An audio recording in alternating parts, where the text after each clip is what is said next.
علامات کبریٰ کا ذکر، بڑی علامتیں جو کہ بالکل خرق عادت کے انداز میں ہوگی، جن کا معاملہ جو ہے وہ آپ کے ناپ تول میں نہیں آ سکتا، آپ کی کیمسٹری فزکس اس کا جو ہے وہ نہیں کر سکتی، ادراک ہوگا یہ قیامت کی۔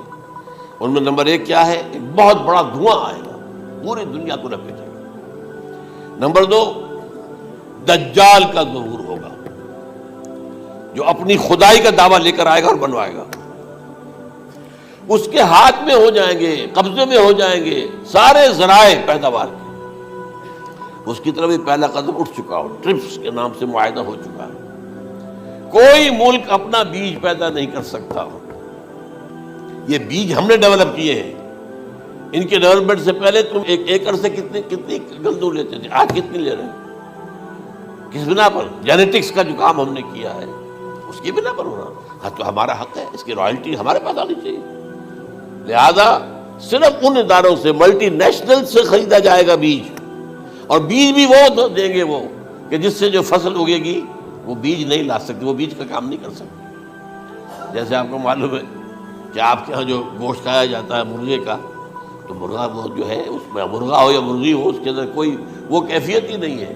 ان کے انڈے جو ہے ان سے آپ بچے حاصل نہیں کر سکتے، ہے تو انڈا، دیکھنے کو تو انڈا ہے، لیکن وہ بنڈا جو ہے اس سے بچہ تو نہیں حاصل کر سکتے۔ ایسے ہی وہ گندم کا بیج دیں گے، نظر آئے گی گندم، لیکن اس کے اندر وہ صلاحیت نہیں ہے کہ اس سے جو فصل ہوئے گی اس کا نتیجہ جو ہے وہ بھی آپ لے سکیں۔ یہ ہونا ہے، اللہ جانے، قدم اٹھ رہے ہیں ادھر۔ پھر یہ ہے کہ دابۃ الارض، زمین سے ایک حیوان نمودار ہوگا، زمین شق ہوگی۔ ابھی میں کہہ رہا ہوں خرق عادت ہے، یہ چیزیں وہ نہیں ہیں جو ہماری کسی حساب کتاب میں جو باتیں پہلے آئی ہیں وہ تو حساب کتاب میں آ رہی ہیں، ساری سمجھ میں آ رہی ہیں، ساری چیزیں مشاہدہ ان کا ہو رہا ہے۔ لیکن یہ ہے کہ دابۃ الارض، یہ کہتے ہیں کہ کوہ صفا، اس میں تو نہیں ہے حدیث میں، کوہ صفا پھٹے گا اور اس میں سے ایک حیوان دابہ وہ ظاہر ہوگا، تو اسی لیے فرمایا ہے وَإِذَا وَقَعَ الْقَوْلُ عَلَيْهِمْ أَخْرَجْنَا لَهُمْ دَابَّةً مِّنَ الْأَرْضِ تُكَلِّمُهُمْ، تو ہم اندر سے پیٹ کے چیر کر زمین کے پیٹ کو ایک حیوان کو برآمد کریں گے جو انسانوں سے بات کرے گا، گفتگو کرے گا۔ نمبر 4، طلوع الشمس من المغرب، یہ بھی خرق عادت۔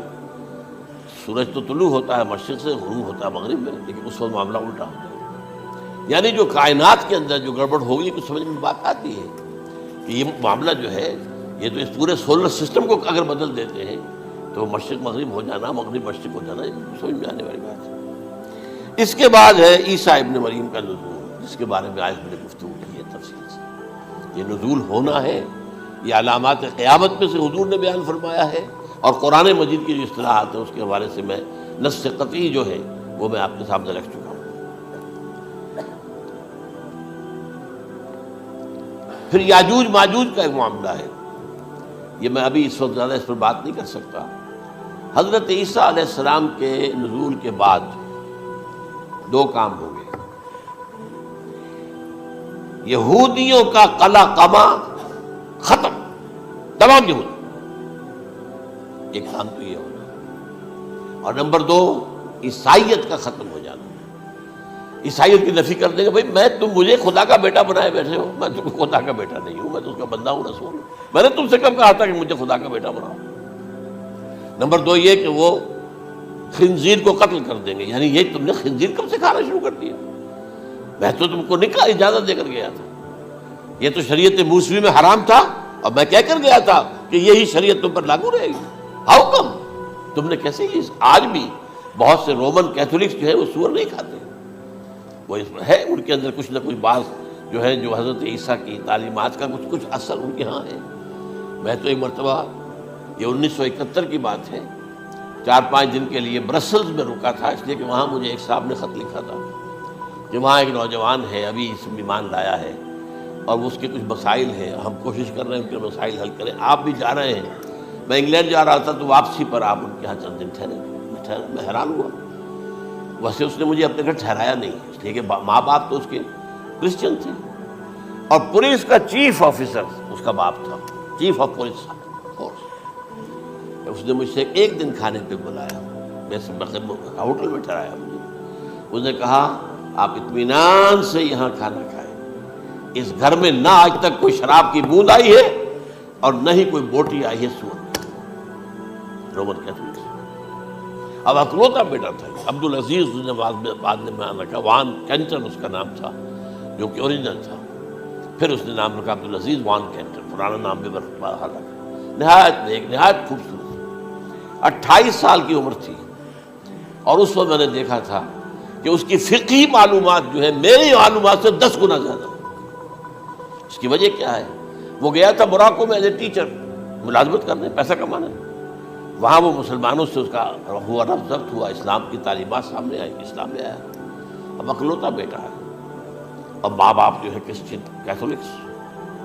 جب وہاں سے واپس آیا تو پھر کہتے ہیں کہ ہمارے درمیان ایک معاہدہ ہے، وی آر لیونگ ٹوگیدر، لیکن یہ معاہدہ ہے ہم مذہب پہ بات نہیں کریں گے، بس باقی جو بھی ہے وہ ساتھ رہ رہے ہیں۔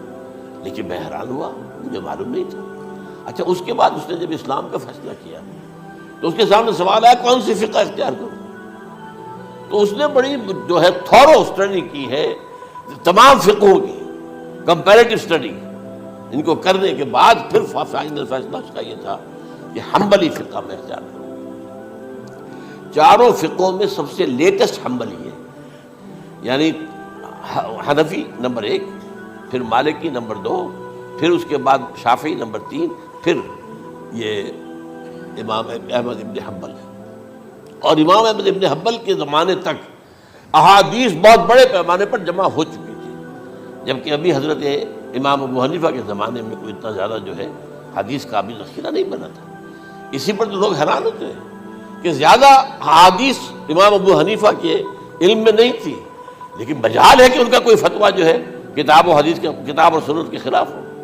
اگرچہ انہوں نے صاف کہا کہ اگر تم پاؤ کوئی ایسی سچی حدیث، پختہ حدیث جو میری کسی رائے کے خلاف ہو تو میری رائے کو دیوار پر دے مارنا اور اس صحیح حدیث کی پیروی کرنا۔ لیکن ویسے اس کے بعد یہ کمال یہ ہے کہ بہت ہی کوئی شاذ معاملہ ہے کہ جس میں ان کا کوئی فتویٰ وہ کتاب و سنت کے منافی ہو یا سنت کے منافی ہو۔ کتاب پہ تو سوال پیدا نہیں ہوتا، کتاب تو ساری ان کے سامنے موجود تھی۔ اس کے بعد یہ ہے کہ یاجوج ماجوج، اصل میں بتا رہا تھا آپ کو کہ جب عیسائیت بھی ختم ہو گئی، یہود ویسے ختم ہو گئے، استیصال ہو گیا، جڑ کٹ گئی، اب عیسائیت گویا کہ اسلام میں ضم ہو گئی، عیسائیت بہتری سے مذہب ختم، یہودی خود ختم۔ اب یہ طاقت کتنی ہو جائے گی؟ تقریباً 2/3 دنیا آ گئی، تمام اب عیسائی 2 ارب کے قریب ہیں، 1 ارب 90 لاکھ 90 کروڑ ہوں گے، یا مسلمان بھی 1 کروڑ 50-60 لاکھ ہیں، دونوں کو جوڑ لیجیے کتنے ہو گئے؟ 6 ارب کل آبادی ہے۔ لیکن اس کے بعد آتا ہے یاجوج ماجوج کا خروج۔ یہ یاجوج ماجوج میرے نزدیک چائنا اور رشیا ہے، ان کی مجموعی طاقت اتنی ہوگی اور یہ اس طرح آئیں گے ہر اونچائی پر سے اترتے ہوئے، پھسلتے ہوئے، جیسے 1962 میں جب وار ہوئی تھی بٹوین چائنا اینڈ انڈیا 1962 میں، تو وہ اس وقت کا نقشہ جو آج بھی اخبارات میں پڑھتا تھا تو یاد، waves after waves of Chinese soldiers were coming down the slopes of Himalayas۔ یہ تو وہ ہے نا جن کی تعداد کا کوئی حساب نہیں ہے، اور رشیا اور یہ مل کر جو ہے، میرا اندازہ یہ ہے کہ جب پہلے ملحمۃ العظمیٰ ہوگی وہ عیسائیوں اور مسلمانوں کے درمیان، اس وقت یہ دونوں پاورز نیوٹرل رہیں گی، لیکن غالباً یہ بات طے کر لیں گی کہ ویپنز آف ورلڈ جو ہے ماس ڈسٹرکشن، یہ استعمال مت کرنا۔ اگر یہ ویپنز آف ماس ڈسٹرکشن استعمال کرو گے تو ہم میدان میں آ جائیں گے۔ اس میں وہ جنگ جب ہو چکے گی، پھر حضرت عیسیٰ کو فتح حاصل ہو جائے گی، اور پھر یہ کہ یہودیت ختم ہو جائے گی، عیسائیت بطور مذہب ختم ہو کر اسلام میں ضم ہو جائے گا، پھر وہ 40 برس کا عہد حکومت ہے حضرت عیسیٰ علیہ السلام۔ لیکن جب یہ فتح ہو جائے گی ان پر، اب یاجوج ماجوج آئیں گے، اور اتنی تعداد میں آئیں گے کہ بحیرہ طبریہ جو ہے اس کا سارا پانی پی جائے گا۔ یہ تو اگر آپ کو کبھی اندازہ ہو یا کوئی آپ جانیں ان لوگوں کو جو ان چینیوں سے واقف ہیں، وہ کہتے ہیں زمین پر ہلتی ہوئی کوئی چیزوں سے وہ چھوڑی چھوڑ کھا جائیں گے۔ جہاں وہ جاتے ہیں ایز اے لیبرر، وہاں کے جو سارے کتے ہیں ختم، ساری بلیاں ختم، ہر شے، وہ جو سانپ کھاتے ہیں، ہر چیز کھاتے ہیں۔ اور یہ تمام ایسٹرن کنٹریز کے اندر ہوتا ہے. بڑی ڈیلیشیس ڈشز ہیں یہ، سانپ وغیرہ وغیرہ. اور یہ جس طرح کھا جائے، پانی پئے ایک قطرہ نہیں رہے گا اس پر. تو پھر جو ہے اللہ تعالیٰ اس وقت جو ہے اس میں ایک ایسی بیماری پیدا کرے گا یہ سب مر جائے. یہ معجزے سے ہوگا. یعنی ان کے اوپر فتح جو ہے وہ عام لڑائی کے ذریعے سے نہیں ہوگی، بلکہ اس کے اوپر فتح جو ہوگی وہ اللہ تعالیٰ سے بوجھ. ایک بیماری پیدا ہوگی، سب مر جائے گا. اور اس کے بعد اللہ تعالیٰ ایسے پرندے بھیجے گا بڑی لمبی لمبی گردنوں والے، وہ ان سب کو کھا جائیں گے. جیسے ہمارے ہاں گدھ ہوتے ہیں وہ ان کو صاف کر دیں گے. ورنہ تو یہ ہے کہ پوری دنیا کے اندر جو بدبو اور جو پیدا ہوتا معاملہ اس سے، تو اس نوع انسانی کی بقا ممکن نہیں ہے. ان کے خاتمے کے بعد پھر یہ ہوگا کہ حکومت اسلامی جو ہے پوری دنیا میں حضرت مسیح علیہ السلام کی ہوگی. 45 برس وہ رہیں گے. اسی میں وہ کہلن بھی آ جائے گا، وہ فی المہد و کہلن جو میں نے شروع میں بیان کیا تھا. اسی میں پھر یہ ہے کہ وہ شادی بھی کریں گے، ان کی اولاد بھی ہوگی. اور پھر ان کا انتقال ہوگا تو حضرت حضور صلی اللہ علیہ وسلم کے حجرے میں، وہیں پر جہاں حضور اور ابو بکر اور عمر رضی اللہ تعالیٰ عنہ دفن، وہیں پہ ان کو دفن کیا جائے. اور قیامت کے دن حضور فرماتے ہیں کہ میں اور یہ تینوں ساتھ ہیں. تو یہ ہے حالات و واقعات. بہرحال اس میں یہ ہے کہ یہ نوٹ کر لیجئے کہ جہاں تک ہمارے ہاں آج کل کا معاملہ ہے، میرے نزدیک میں یہ کہنے پر مجبور ہوں، جو رفع و نزول مسیح کو نہیں مانتا وہ کم سے کم منکر حدیث ضرور ہے. میں اس سے کم کا فتویٰ نہیں دے سکتا. اب یہ ہے کہ جو لوگ مہدی کو نہیں مانتے ان کا معاملہ میں مختلف سمجھتا ہوں. چند منٹ لے رہا ہوں آپ کے اور، اس لیے کہ ان کی حدیثیں صحیحین میں نہیں ہیں، بخاری مسلم میں نہیں. اور یہ کہ بہرحال ان کا معاملہ جو ہے وہ ایسا نہیں ہے حضرت عیسیٰ کا. حضرت عیسیٰ کے آنے کا جو کچھ ہوگا وہ تو میں نے آپ کے سامنے بیان کر دیا. لیکن یہ ہے کہ حضرت مہدی ہمارے نزدیک اس میں خرق عادت کوئی ہے ہی نہیں. جیسے ہر صدی کے مجدد ہوتے ہیں، آخری صدی کے مجدد وہ ہوں گے، اور میرے نزدیک یہی آخری صدی ہے اور اسی میں حضرت مہدی کا ظہور ہو جانا. سعودی عرب میں کوئی خانہ جنگی ہوگی کسی بادشاہ کے انتقال پر، اور پھر اس وقت یہ ظاہر ہوں گے.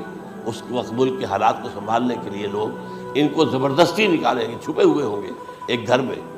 یہ حضرت ام سلمہ رضی اللہ تعالی عنہ کی روایت ہے کہ ایک بادشاہ کے انتقال پر یہ خانہ جنگی ہو جائے گی اور ایک شخص مدینے سے بھاگ کر مکے میں چھپ جائے گا. یہ تو ہے ان کے الفاظ، میں توجیہ کر رہا ہوں. یہ لوگ ان کی طرف دیکھ رہے ہوں گے کہ یہ جو وقت آیا ہے فتنے کا ہماری قوم پر، ہمارے ملک پر، تو ان کی شخصیت ایسی ہے کہ یہ بیچ میں آئیں، صلح صفائی کرائیں، اور وہ جو ہے اس ذمہ داری سے بچ کر بھاگیں گے اور جا کر مکے میں چھپ جائیں گے. پھر لوگ انہیں تلاش کر کے نکالیں گے اور زبردستی ان کے ہاتھ پر بیعت کریں گے، ورنہ وہ اتنے بڑے منصب کو. اور پھر یہ بھی ہے، ایک حدیث میں آتا ہے یصلحو فی لیلۃ واحدہ، ایک رات میں ان کی مکمل اصلاح کر دیں گے. یعنی اگر کوئی تھوڑا بہت نقص اور عیب کوئی ہوا بھی، کوئی کمی کوتاہی ہوئی بھی، تو اللہ تعالیٰ ایک رات میں اصلاح فرما دیں گے. لیکن ہمارے نزدیک اس قدر کوئی خرق عادت ہے ہی نہیں. البتہ جو ایسے کہتے ہیں اہل تشیع، وہ خرق عادت ہے کہ ان کے 12ویں امام جو ہے وہ بچپن ہی کے اندر اس خوف سے کہ جو بنو عباس بادشاہ ہیں وہ ان کو قتل کر دیں گے، تو وہ ایک غار میں چھپا دیے گئے. اب وہ 1200 برس سے اس غار کے اندر چھپے ہوئے، اور اس کے بعد وہ ظاہر ہوگی، وہ امام مہدی ہوں گے. اس میں خرق عادت ہے. لیکن میں یہ کہتا ہوں کہ محض خرق عادت کی بنیاد پر ہم اس کی نفی نہیں کریں گے. کیوں؟ کیا ہم یہ نہیں مانتے کہ اصحاب کہف 300 برس تک سوئے رہے؟ یہ کیا عام بات ہے؟ حضرت عزیر علیہ السلام اللہ نے انہیں موت دی، موت، اور 100 برس کے بعد زندہ کر کے اٹھا لیا. تو خرق عادت حضرت عیسیٰ کو ہم اتنا بڑا خرق عادت مانتے ہیں کہ اٹھا کر آسمان پر، تیسرے آسمان کے اوپر ہیں، موجود ہے، اب بھی ہے. شب معراج میں تیسرے آسمان پر حضور کی ملاقات ان سے ہوئی. تو یہ خرق عادت کی بنیاد پر نفی نہیں ہم کرتے. ہو سکتا ہے، لیکن یہ کہ اس کے لیے ہمارے پاس کوئی دلیل نہیں، کوئی احادیث نہیں، کچھ نہیں، اس لیے ہم اس کو نہیں مانتے. البتہ خود وجود جو ہے حضرت مہدی کا وہ کوئی عجیب بات نہیں ہے. وہ تو جیسے پہلے بھی آئے ہیں ہمارے مجددین، ایسے مجدد ہوں گے اور دین کو تازہ کر دیں گے. ایک صحیح اسلامی ریاست جو ہے وہ عرب میں قائم ہو جائے گی دوبارہ. حضور نے فرمایا وہ عدل اور انصاف سے عرب کو اسی طرح بھر دے گا جیسے کہ وہ اس سے پہلے ظلم اور جور اور زیادتیوں کے سے بھری ہوئی ہوگی. تو یہ کام ہوگا، یہ تو مجدد کا کام ہوتا ہی ہے. اس حوالے سے لیکن بہرحال میں نے پھر بھی کہا کہ اگر احادیث کی کمزوری کی وجہ سے کہ صحیح عین میں نہیں ہے، اگر کوئی شخص انکار کرے تو مجھے کوئی اعتراض نہیں ہے، ٹھیک ہے، لیکن جو حضرت عیسیٰ کے رفع سماوی اور حضرت عیسیٰ کے نزول کا انکار کرتا ہے وہ کم سے کم، میں انہیں اور آگے کوئی فتویٰ نہیں دیتا کہ وہ کافر ہو گیا یا یہ ہو گیا یا وہ ہو گیا، لیکن منکر حدیث کے لائن میں تو وہ لازماً کھڑے ہو۔